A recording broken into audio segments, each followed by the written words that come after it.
হযরত ওমর ফারুক রাদিয়াল্লাহু তাআলা আনহু, আবু বকর সিদ্দিক রাদিয়াল্লাহু তাআলা আনহু ওই সময় খলিফা ছিলেন।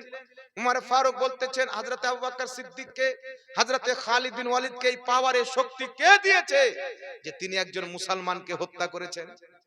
তিনি একজন মুসলমানকে হত্যা করেছেন। হযরত ওমর ফারুক হযরত আবু বকর সিদ্দিককে বলছেন, আপনি তাকে ডেকে পাঠান। আবু বকর সিদ্দিক চিঠি লিখে খালিদ বিন ওয়ালিদকে মদিনাতে তলব করলেন। উনি যখন মদিনা চলে আসলেন, তো হযরত ওমর ফারুক হযরত খালিদ বিন ওয়ালিদের কলার ধরে নিয়েছেন। কলার ধরার পর বলছে, খালিদ বিন ওয়ালিদ, কে তোমাকে অর্ডার দিল হত্যা করার? নিকটে ছিল হযরত ওমর ফারুক, তিনাকে থাপ্পড় মেরে দিতেন। আবু বকর সিদ্দিক বলছেন, উমর দাঁড়াও, এ খালিদ বিন ওয়ালিদ, তুমি কেন তাকে হত্যা করেছো? তো হযরতে খালিদ বিন ওয়ালিদ বলছেন, তাকে বললাম যাকাত কেন দাও না? তো সে বলছে, তোমাদের নবী, যেমনই তোমাদের নবী বলেছেন আমি তাকে কতল করে দিয়েছি। হযরত আবু বকর সিদ্দিক মুসলমানদের প্রথম খলিফা বলতেছেন, এই খালিদ বিন ওয়ালিদ, তুমি সঠিক করেছো। জোরে বলেন সুবহানাল্লাহ। সুবহানাল্লাহ, সুবহানাল্লাহ। কারণ সে যদি মুসলমান থাকতো তো তোমাদের নবী বলতো না, সেটা আমাদের নবী বলতো। তো তোমাদের নবী বলে নবীকে নিজের হওয়া থেকে অস্বীকার করলো, তাই আমি তাকে কতল করেছি। তাহলে এই যে সামান্য গুস্তাখি করার কারণে সাহাবায়ে কেরাম কতল করে দিয়েছেন। ইসলামের ফয়সালা শুনেন পৃথিবীর মুসলমান, একজন ব্যক্তিকে আল্লাহ পাক যদি 80 বছর বয়স দান করে, আর সেই ব্যক্তি যদি 79 বছর পর্যন্ত শিরকে লিপ্ত থাকে, মূর্তি পূজা করে, পাথর পূজা করে, অগ্নি পূজা করে, গাছের পূজা করে, তালের পূজা করে, আর সেই ব্যক্তি যদি মরার একদিন পূর্বে বা মরার কয়েক মিনিট পূর্বে ওই ব্যক্তি যদি তওবা করে কলমা পড়ে মুসলমান হয়ে যায়, তাহলে তার সব গুনাহ আল্লাহ maaf করে দেয়। কথা বুঝতে পারছেন? একজন ব্যক্তি যদি সারা জীবন কুফরিতে লিপ্ত থাকে, অমুসলিম থাকে, একজন ব্যক্তি 100 বছর বয়স পেয়েছে, 99 বছর বয়স পর্যন্ত কি থেকেছে? ইহুদি। কিন্তু 1 বছর মরার কাছাকাছি এসে কলমা পড়ে মুসলমান হয়ে গেল, তো 99 বছর কার যা গুনাহ করেছে আল্লাহ তাআলা তা সব maaf করে দিল। সুবহানাল্লাহ, সুবহানাল্লাহ, সারা জীবন সুবহানাল্লাহ। শিরক করার পর তওবা করে যদি মুসলমান হয়ে যায়, আর মুসলমান হয়ে যদি মরে যায়, সব maaf। কিন্তু এই পৃথিবীর মুসলমান কেউ যদি রাসূল পাকের বেয়াদবি করে, আর নবী পাকের বেয়াদবি করার পর সে যদি 1000 বার তওবা করে, তো ইসলাম বলছে তার তওবা কবুল হবে না, তাকে কতল করে দাও। এটা ইসলামের ফতোয়া শোনাচ্ছি, ভারতের ফতোয়া নয়। আমাদের ভারতে কেউ যদি রাসূল পাকের বেয়াদবি করে, আমাদের সংবিধান আছে, আমরা যেটাকে মেনে চলি, আইনি ব্যবস্থা নিতে হবে, পুলিশ প্রশাসনকে বলতে হবে। তবে আমি আপনাকে এটা বুঝাতে চাই যে সাহাবা নবী পাককে কত মহব্বত করতেন, এবং শরীয়তে রাসূল পাকের মর্যাদা কত দেওয়া হয়েছে, আল্লাহর নবীর ফজিলত কত বয়ান করা হয়েছে। এই জন্য পৃথিবীর মুসলমান, আমরা হচ্ছি মুসলমান, আমাদের অন্তরে সর্বপ্রথম আল্লাহর মহব্বত থাকবে, তারপরে মুহাম্মদ রাসূলুল্লাহর মহব্বত থাকবে। সুবহানাল্লাহ, যেমন আমরা মা সুবহানাল্লাহ। বাপের বিরুদ্ধে কিছু শুনতে চাই না, ছেলে মেয়ের বিরুদ্ধে কিছু শুনতে চাই না, রাসূল পাকের বিরুদ্ধে কেউ যদি কথা বলে, তার বিরুদ্ধে কিছু শোনা যাবে না। আফসোসের কথা হচ্ছে পৃথিবীর মুসলমান, মক্কার মাটিতে রাসূল পাক কত কষ্ট করে ইসলাম প্রচার করেছেন। নবী পাকের সবচাইতে বড় দুশমন আবু জেহেল এবং আবু লাহাব। নবী পাকের আপন চাচা আবু লাহাব নবী পাকের দুশমন। আবু জেহেল নবী মুস্তাফার এলাকার লোক, রাসূল পাকের দুশমন। এই দুইজন ব্যক্তি সহ হাজারো কাফির আরবের মাটিতে চেষ্টা করেছে, খুঁজাখুঁজি করেছে, চোখ দিয়ে দেখেছে। চেষ্টা করার পর আমার আপনার নবী মুস্তাফার চুল পরিমাণে কোনো মিস্টেক বা ভুল খুঁজে পেয়েছেন কি? কথা বলেন না। আবু জেহেল সারা জীবন লাগিয়ে দিয়েছে, নবী মুস্তাফার ভুল খুঁজে পায়নি। উতবা সাইবা চেষ্টা করে ভুল খুঁজে পায়নি। ইহুদ ও নাসারা আপনার সংগঠন তৈরি করে নবী মুস্তাফার ভুল খোঁজার চেষ্টা করেছে, কিন্তু ভুল খুঁজে পায়নি। কিন্তু দুঃখের বিষয় হচ্ছে এই রকম স্টেজ থেকে আমার চাইতে বড় বড় দাড়ি রেখে মৌলভী সাহেব নামে লোক ফতোয়া দিচ্ছে যে আল্লাহর নবী একাধিক জায়গাতে ভুল করেছে।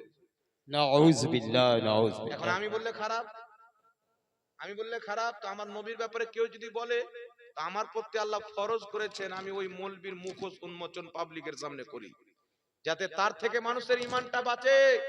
এখন আপনাকে বলতে চাই পৃথিবীর মুসলমান, আমার নবী কি ভুল করেছেন? কথা বলেন। না, রাসূলে কখনো পাক নয়। সাল্লাল্লাহু আলাইহি ওয়াসাল্লাম এত মহামানব, আপন তো আপন।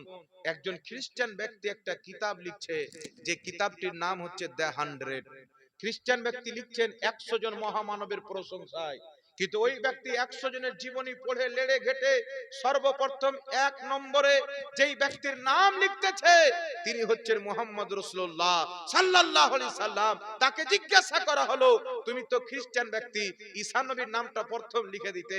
তো সে বলতেছে, আমি ঈসা আলাইহিস সালামের জীবনী পড়েছি, মুহাম্মদ রাসূলুল্লাহর জীবনী পড়েছি, কিন্তু আমি যেটা বুঝতে পেরেছি মুহাম্মদ সাল্লাল্লাহু আলাইহি সাল্লামের মতো এই পৃথিবীর মাটিতে আল্লাহ কাউকে পাঠায়নি, আর কিয়ামত পর্যন্ত পাঠাবে না। সুবহানাল্লাহ একটা সুবহানাল্লাহ। খ্রিস্টান ব্যক্তির ধারণা।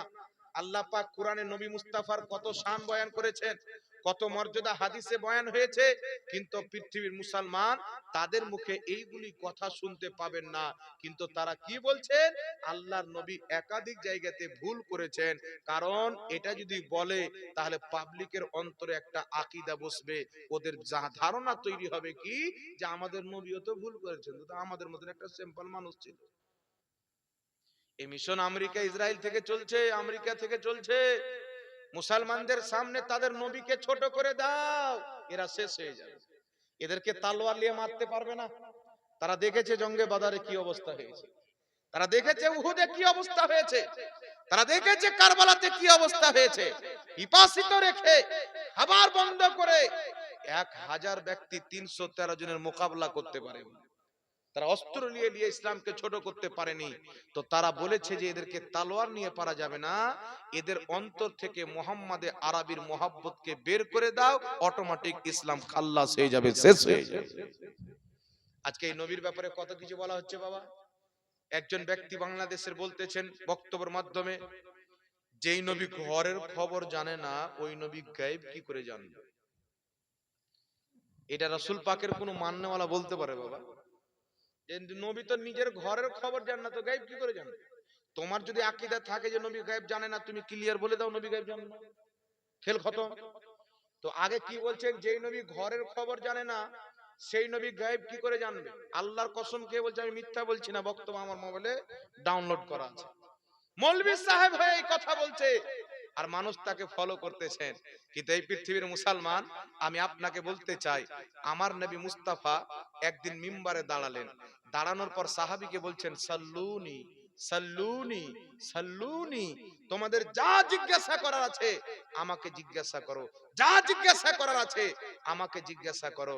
হযরতে আবু হুযায়ফা, ইনার ব্যাপারে কিছু লোকের সন্দেহ ছিল যে ইনার বাপ হুযায়ফা নয়, অন্য কেউ। তো উনি বলছেন, রাসূলের পাক বলছেন যা জিজ্ঞাসা করার আছে তাই জিজ্ঞাসা করো। তো সুযোগ ভালো আছে, মশলা ক্লিয়ার করে নি। তো উনি বলছেন, হুজুর আমার বাপ কে? তো রাসূলের পাক বলছেন, আবাকা হুযায়ফা, তোমার বাপ হচ্ছে হুযায়ফা। আর সুবহানাল্লাহ হবে না? সুবহানাল্লাহ ওনার সুবহানাল্লাহ। বাপকে অন্য কারোর ঘরের খবর রাসূলের পাক দিচ্ছেন। আর শুধু তাই নয়, ওয়ালিদ বিন মুগীরা মুনাফিকের এই বেঈমানের 10টি আইব রাসূলের পাক গণালেন। তুমি মিথ্যুক, তুমি চুগলখোর, তুমি ফিতনাবাজ, সব বিশ্বাস করে নিল। রাসূলের পাক বলছেন, তুমি হচ্ছে জারু সন্তান, একটা রাখালের সন্তান, তুমি হচ্ছে ওয়ালাদুজ জিনা। সেই ব্যক্তি তলোয়ার বের করে মায়ের কাছে চলে গেলেন, মা আমি নাকি জারুর সন্তান, আমার বাপ নাকি বাপ নয় যাকে তুমি বিয়ে করেছো, তোমাকে আজকে বলতে হবে আমার বাপকে বলো। মা বলছে, বেটা এই কথা কেন জিজ্ঞাসা করতেছো? কাফির ছিল কিন্তু বিশ্বাস ছিল মুহাম্মদ সাল্লাল্লাহু আলাইহি ওয়াসাল্লাম যেটা বলে ওটাই সত্য। বেঈমান ছিল কিন্তু বিশ্বাসটা ছিল। মাকে গিয়ে বলছেন আমার বাপকে বলো। তার মা বলছে, বেটা হঠাৎ করে জিজ্ঞাসা কেন করছো? আমার যার সাথে বিয়ে হয়েছে তোমার বাপ? তোমার বাপ? তো বলছে, না মুহাম্মদ সাল্লাল্লাহু আলাইহি ওয়াসাল্লাম বলেছেন আমার বাপ নাকি রাখাল। আর তিনি তো মিথ্যা কথা বলে না। মায়ের মুখটা নিচে হয়ে যাচ্ছে। গোটা আরবের মুসলমান এবং বেঈমান সবাই জানে যে মুহাম্মদ সাল্লাল্লাহু আলাইহি ওয়াসাল্লাম কোনোদিন মিথ্যা বলেননি। তো সেই মা বলতেছেন, বেটা মুহাম্মদ সাল্লাল্লাহু আলাইহি ওয়াসাল্লাম যখন বলেছেন উনি সত্যি বলেছেন, তোমার বাপের এত সম্পদ কিন্তু বাচ্চা দেওয়ার ক্ষমতা রাখে না। আমি বকরির রাখালের সঙ্গে অবৈধ কর্ম করে তোমাকে জন্ম দিয়েছি। এই খবর পর্যন্ত রাসূলের পাককে আল্লাহ দিয়েছে। এরপরে কোন জাহিল যদি বলে যে নবী নিজের ঘরের খবর জানে না, তাহলে গায়েবের খবর কি করে জানবে? এটা রাসূল পাকের বেয়াদবি নয় বাবা? এটা ইশারা কোন দিকে করেছেন আপনারা জানেন? আল্লাহর নবী সাল্লাল্লাহু আলাইহি সাল্লাম যে কাফলাতে যাচ্ছিলেন, তো মা আয়েশা সিদ্দিকা রাদিয়াল্লাহু তাআলা আনহা পিছে থেকে গেছিলেন। তো এক রাত্রি উনি একা ছিলেন, কাফলাকে খুঁজে পায়নি, সঙ্গে যেতে পারেননি। পরবর্তীতে উনি গেলেন তো মুনাফিকরা একটা গুজব ছড়ালো কি, যে মা আয়েশা রাদিয়াল্লাহু তাআলা আনহা অন্য করের সঙ্গে রাত কাটিয়েছে, নাউজুবিল্লাহ বলে। তিনার প্রতি তোহমত লাগানো হলো। তো আমার আপনার নবী সাল্লাল্লাহু আলাইহি সাল্লাম চুপচাপ আছেন, কোনো জবাব দিচ্ছেন না। আল্লাহ পাক কোরআন পাকে আয়াত নাযিল করলেন যে আমার নবীর স্ত্রী হচ্ছেন পবিত্র। কম বেশি এক মাস রাসূলের পাক চুপচাপ ছিলেন। তোরা এরা এই ঘটনাটাকে নিয়ে মুনাফিক যেমন বলছিল মা আয়েশার প্রতি তহমত লাগাচ্ছিল, এখন কিছু দাঁড়িওয়ালা মুনাফিক বেরিয়ে বলছে যে নবী পাককে নিজের স্ত্রীর খবর ছিল না, এই জন্য বলতে পারেনি।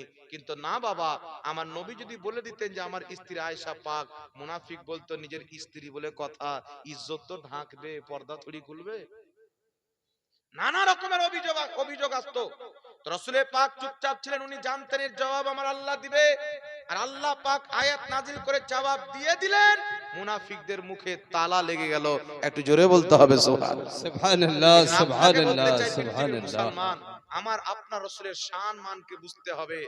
আজ এই পৃথিবীর মাটিতে কিতাবের মধ্যে লেখা হয়েছে যে নবীকে পিঠ পিছনের খবর নাই, কিন্তু বুখারীর হাদিসে রাসূলের পাক বলছেন ইন্নী ওয়াল্লাহি লা আনজুরু ইলা হাউজিল আন, রাসূলের পাক বলছেন নিশ্চয় আল্লাহর কসম, আমি জমিনে দাঁড়িয়ে সাত আসমানের উপরে জান্নাত, আর ওই জান্নাতে হাউজে কাউসার। নবী পাক বলতেছেন বুখারী শরীফের হাদিস, ইন্নী ওয়াল্লাহি লা আনজুরু ইলা হাউজিল আন, নিশ্চয় আল্লাহর কসম আমি নবী মুস্তাফা এই জমিনে দাঁড়িয়ে সাত আসমানের উপরে জান্নাতের হাউজে কাউসারকে দেখতে পাচ্ছি।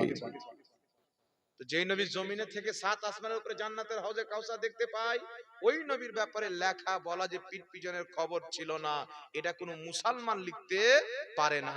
এই পৃথিবীর মুসলমান আজকে মৌলভী সাহেব বলছেন বাংলাদেশের যে আল্লাহর নবী সাল্লাল্লাহু আলাইহি ওয়াসাল্লাম বলছেন আয়েশা তুমি যে আমার স্ত্রী, কিয়ামতে আমি এটাই চিনতে পারবো না। আমার নবী নাকি কিয়ামতের মাঠে উনার স্ত্রী আয়েশাকে চিনতে পারবে না।